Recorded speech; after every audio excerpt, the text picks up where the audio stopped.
महाराज मला सवय बोलून कीर्तन करायची, त्यामुळे जरा पुढे असले की असं कीर्तन चालू असल्यासारखं वाटतंय आणि लोक पण आहेत पण जरा लांब लांब बसलेत असं करतात. मुद्दा चालू होता जगद्गुरु तुकोबराय पहाटेच्या पाऱ्यामध्ये देवपूजेला बसलेत. कधी? पहाटेच्या पाऱ्यामध्ये 8 वाजता नाही बरं का मामा, ही माणसाची देवपूजा आहे 8 वाजता माझ्यासारखीची, पण तुकोबरायांची देवपूजा आहे पहाटेच्या पाऱ्यात. देवपूजा चालू असणारा गोपीचंद उगळत होते आणि गोपीचंद उगळताना सहज मामा प्रश्न मनामध्ये आलाय, बाबा जसा हा गोपीचंद मी उगळतोय रोज हा नष्ट होतोय, कमी कमी होत जातोय, बर चंदन का उगळत होते? बर कशासाठी चंदन उगळायचं मामा? काय कारण आहे चंदन उगळायचं? कशामुळं? स्वतःला चंदन लावाय आणि भगवंताला लावाय, बरोबर का? चंदन का उगळला जातो? या देवासाठी आणि स्वतःला लावण्यासाठी. का स्वतःला लावायचं? निघला विषय म्हणून सांगतात. का लावायचं कपाळाला? त्या पाठीमागं कारण आहे. पहिली गोष्ट म्हणजे आपण हिंदू धर्मात जन्माला आलोय बाबा. कुठल्या धर्मात आलोय? हिंदू. आणि हिंद धर्म म्हणतो बरं का, जात म्हणत नाही. जातींना आणली धर्माचे रक्षण म्हणले, जातीचे रक्षण नाही. किंवा जात रक्षावया अवतार घेशी असं आहे का? धर्म रक्षावया, धर्म मांडलाय तिथं. ही जात जातीने आणली हो, ऐका. पण जातीपातीच्या पलीकडे जाऊन हे संत, मुळात संत जाती जन्माला आलेत पण संताची कुठली जात नाही. बघा पुन्हा ऐका, संत जाती जन्माला आले पण संताची कुठली जात नाही. कडा ऐका, आज या ठिकाणी सुद्धा आपला हिंदू धर्म सांगतोय कपाळाला काहीतरी लावत जा. हिंदू धर्म का लावायचंय कपाळाला? मुस्लिम समाजामध्ये गळ्याला लावलं जाते, त्याला त्याचं शास्त्र या. पण आपला हिंदू धर्म सांगतोय कपाळ कधीच मोकळं ठेवायचं नाही. कारण माणसाचं नशीब कुठं असतो महिला मंडळ? बाबा कुठे? सहत्रा झाला माय मावल्या कपाळ बडवून घेताय काय माझ्या नशिबाला भोगया का म्हणून? का तर माणसाचं नशीब कुठं या? कुठं या? इथं देवाचा वास असतो, इथं भगवंत राहत असतो. जात तुम्ही कपाळाला चंदनाचा टिळा लावत असाल, गायामध्ये पवित्र तुळशीचे माळे, कपाळाला माझ्या मामांचा भंडारा लावत असाल, मनापासून मामांची भक्ती करताया. कपाळाला बुक्का आहे, गोपीचंद आहे, मामांचा भंडारा आहे, तो हृदय कळवळा वैष्णवाचा हृदय कळवळा.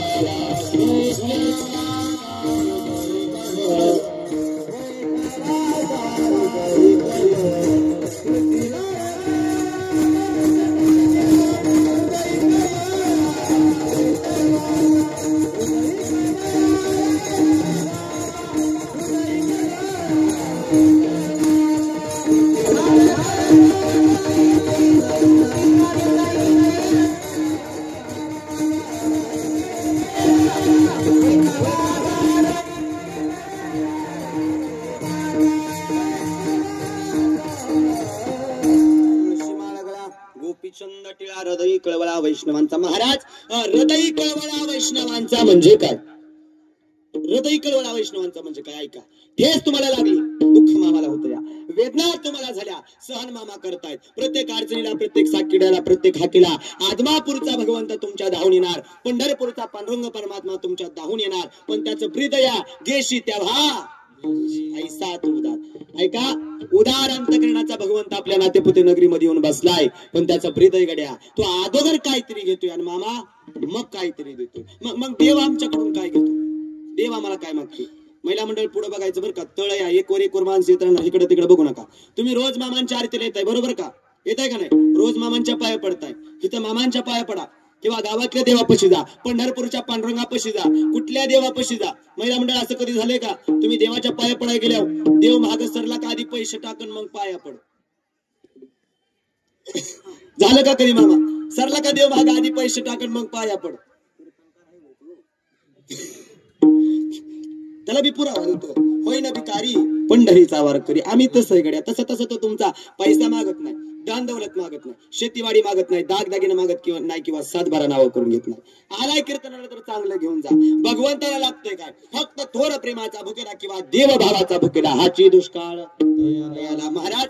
तो बाकी काय मागत नाही, फक्त प्रेमाचा आणि भावाचा भुकेला. महाराज असा अधिकारी संपन्न संत मामाने देव आपलासा केला. म्हणून जगद्गुरु तुकोबराय सांगतात तुम्ही तो देव आपलासा करा. का तर मामा विश्वात आले, त्या पाठीमाग काहीतरी कारण आहे. चंदन उगवताना मनामध्ये प्रश्न पडलाय, बाबा जसा हा चंदन मी रोज उगवतोय, तो झिजून झिजून नष्ट होतोय, त्याचं कार्य पूर्णत्वाला जातोय, त्याप्रमाणे तर मामा विश्वात असावेत का? या विश्वामध्ये आले, स्वतःचा देहाचा त्याग केलाय, प्रपंचाचा त्याग केला, संसाराचा त्याग केला, जाळवणी संसार भैसुलांगणी अशी अवस्था प्राप्त केली आणि एक ध्येय धरलं, या जगाचं कल्याण. म्हणून तुकोबराय म्हणतात, मामा जसा हा चंदन उगाल्यानंतर झिजतोय ना, तसे संत विश्वामध्ये आले आणि संतांनी या जगाच्या कल्याणाकरता देह कष्ट भीती परोपकारी जगाच्या कल्याणाकरता स्वतःचा देह चंदनाप्रमाणे झिजवला आणि हा भक्ती नावाचा सुगंध पाठीमागे दरवळत ठेवला. म्हणून तैसे तुम्ही जगी संत जन कसे तुका म्हणे गुण चंदनाची अंगी तैसे तुम्ही जगी संत जन. आज आमच्या गावात आलाय कशा करता, त्या पाठीमागे कारण अवतार तुम्हा धराया कारण फक्त उधराया जन जड जीवा काहीसा. या अर्थाचा अतिशय गोड अतिशय पवित्र आजच्या प्रसंगाला साजेल असा संत पराभंग विठ्ठल विठ्ठल.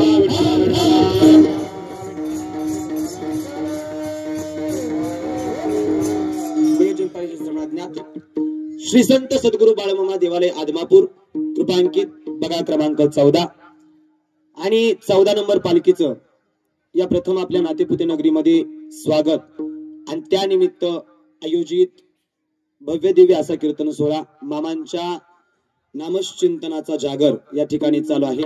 खऱ्या अर्थानं ज्यांच्या माध्यमातून हा सोहळा चालू आहे, ज्यांच्या माध्यमातून कीर्तन सेवा, ते आमच्या आदरणीय शंकरदादा शेंडगे असतील, त्यांचे बंधू असतील, दोघांच्या माध्यमातून ही कीर्तन सेवा माझ्यापर्यंत आली. मला वाटतं शंकरदादांनी पाठीमागच्या 3-4 महिन्यापूर्वी मला सांगितलं होतं, महाराज 14 नंबर पालखी आपली इथं येणार. म्हणजे येईल का नाही ह्याची गॅरंटी नव्हती, पण श्रद्धा आणि विश्वास बरं का.